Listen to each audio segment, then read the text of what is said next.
question then becomes, how do we, in fact, mobilize mindsets? And this is where I'm going to bring us back to our theory of change.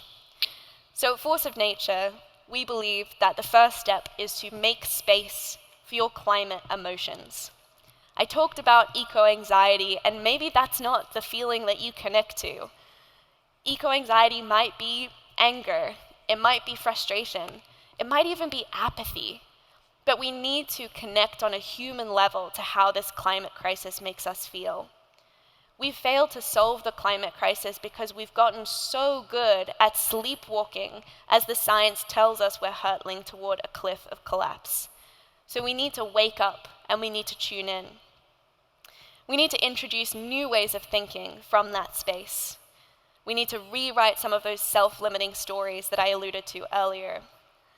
And finally, this creates the perfect internal recipe to take action. Alas, I'm going to break each of these steps down in a little bit more detail. So I invite you to ask yourselves, how does the climate crisis make me feel? And maybe when you ask yourself this question for the first time, you might feel a little bit emotionally constipated. Sorry for the translators who have to translate that word. But we might feel a little bit stuck, right? Because maybe we haven't asked ourselves that before. But create the space. And if you're not sure, why not ask someone in your life? Ask a friend, a child, a parent, how does this crisis make you feel? Because while we might disagree on the solutions, on how to solve the climate crisis, the one thing we all share is emotions. It's the most humanizing thing that we have. And we need to create space, particularly in the corridors of power, in places where folks are taught to button themselves up against anything remotely vulnerable or human. We need to create space to connect on this level. And when we engage with those feelings, we create an internal ecosystem that opens us up to action. Because we're no longer in a state of denial, trying to switch ourselves off from how we feel. We're being open to the heartache, the pain, the despair. All of those feelings that might be scary at first, but are absolutely necessary. And you can connect with your heart space by asking yourself a few questions. We're all going to be in this for really different reasons, but I invite you to ask yourself that question. Why do I want to take action? Or if you're not there yet, why do I care about this issue? Why am I sat in this room today? Is it that you're fighting for a cause? Is there a problem that you're really, really frustrated by? Are you fighting for a place? We're in a beautiful part of Italy right now, and maybe you're from this area, and you see that natural beauty, and you think, do you know what? I don't want this to change, and in fact, I want this to be around for my kids or for future generations. Are you fighting for a person? Maybe a group of people? That could be your kids, future generations. That could be the people right now who are already living through climate collapse and already the most vulnerable to it. Or perhaps, as is often the case for many of the young people we work with, are you fighting because you see no other option?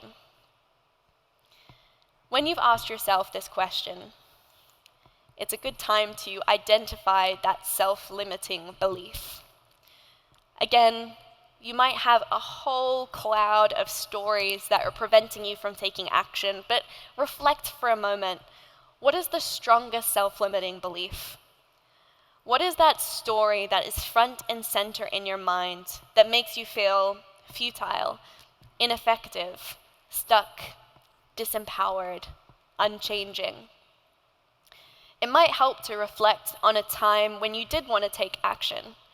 Perhaps you read about the climate crisis or you directly experienced an injustice and you wanted to take action, but just as those feelings welled up inside you, you cut yourself off.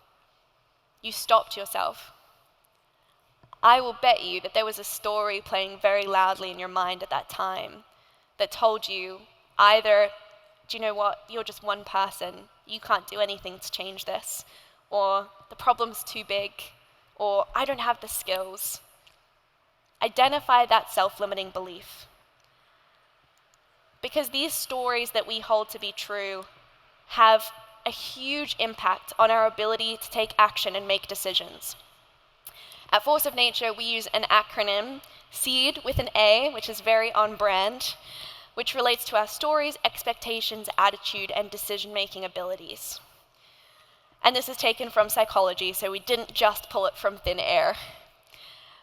But if your story sounds something like, I am powerless, and that's what you believe on a heart level, then naturally your expectation is that your actions won't have an impact.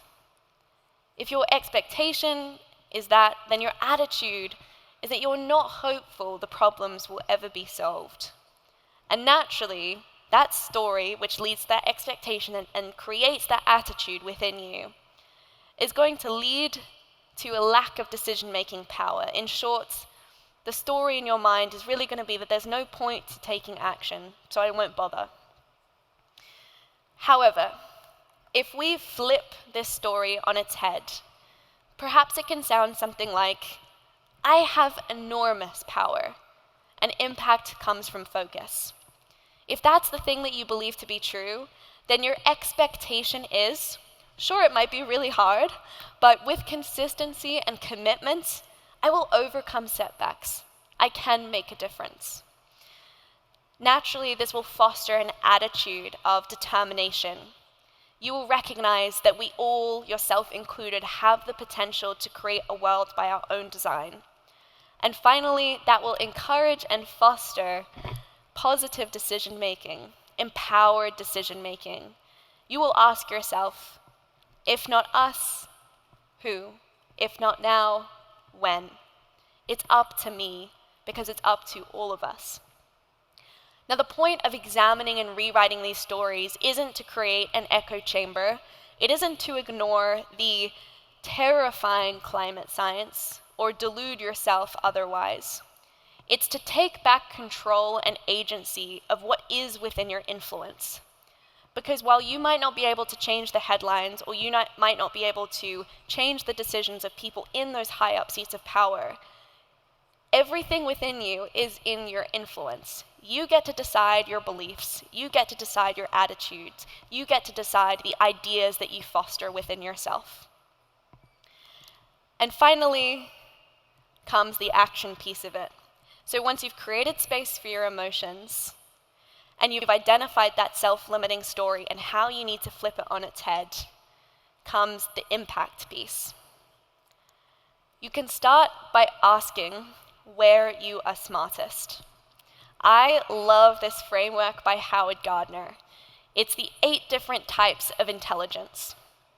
I have loads of friends who went through the education system and came out the end feeling really stupid.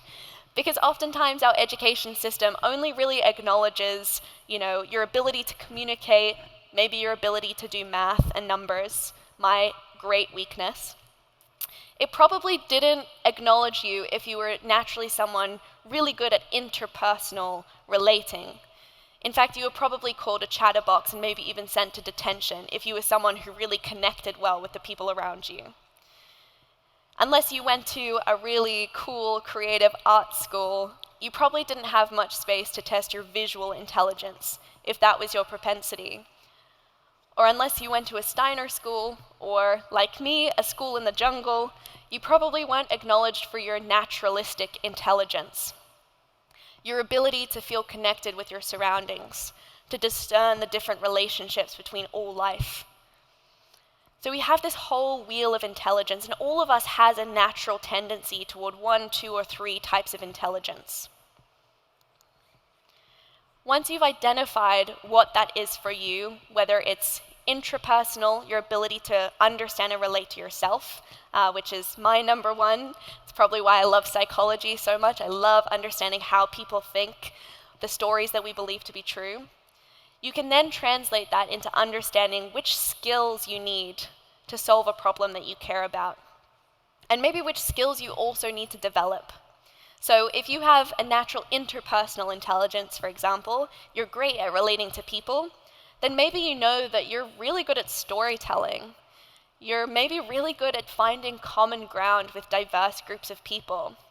But you might identify that a skill that you want to develop is running workshops, actually curating spaces for diverse groups of people to share stories and connect.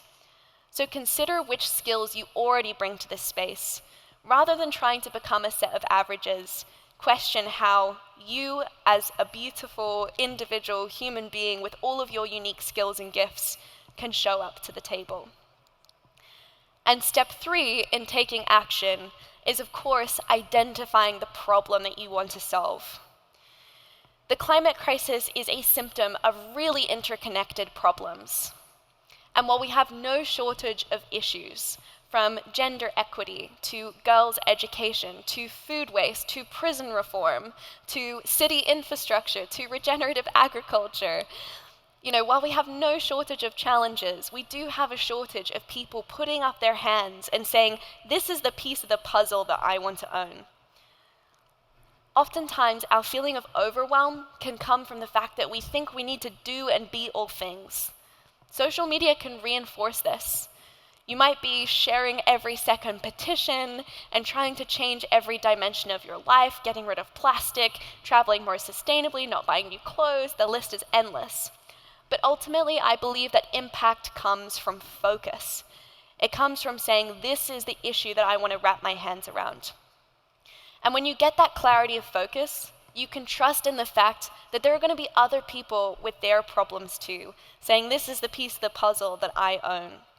You can't do it all, but by saying, this is the thing that ignites a fire in my belly, you can do some of it. Which takes me to my final point. And that is, just as important as what you do is why you do it. Your what will naturally change loads.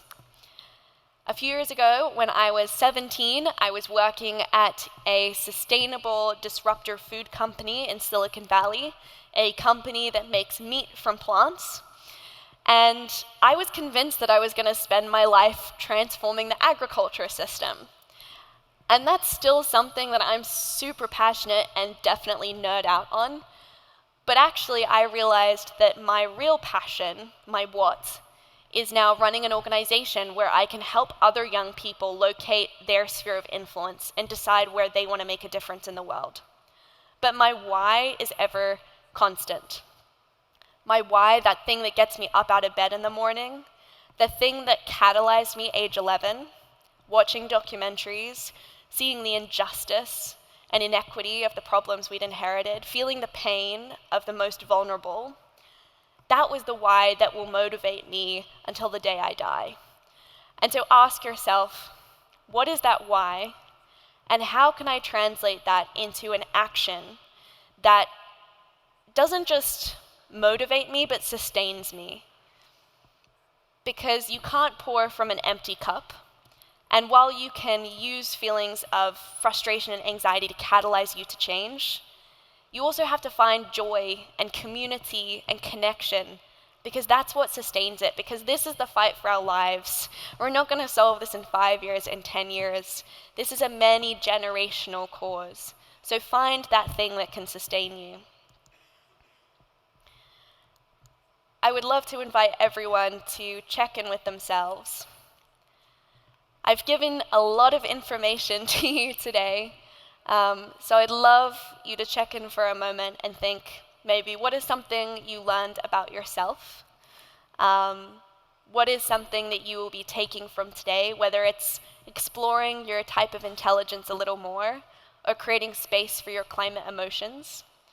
What is that one thing that you can take from today and from this conference that will continue to spur you on your journey? And as a final reminder, eco-anxiety is a rational response. It is proof that you're human, that you're awake to this crisis. The problem isn't lots and lots of young people feeling eco-anxious. It's the fact that more people, particularly with influence and power, are not. So create space for those difficult emotions. Remember that those self-limiting beliefs are preventing you from taking action, so remind yourself to examine and challenge them. And finally, everything you need to make a difference already lives within you. And as a bonus, remember to have fun. It's way more sustainable if you're doing stuff that makes you happy, if you connect with people who care about the same things. So remember to laugh and smile, and remember, we're all trying to create a world that we want to inherit, that we want to feel proud of. And we won't create that world from the same place and the same thinking that created this crisis. So consider how you can invite that future world into the present and ask yourself where that world already exists. And if you can't see it around you, then be the change that creates it.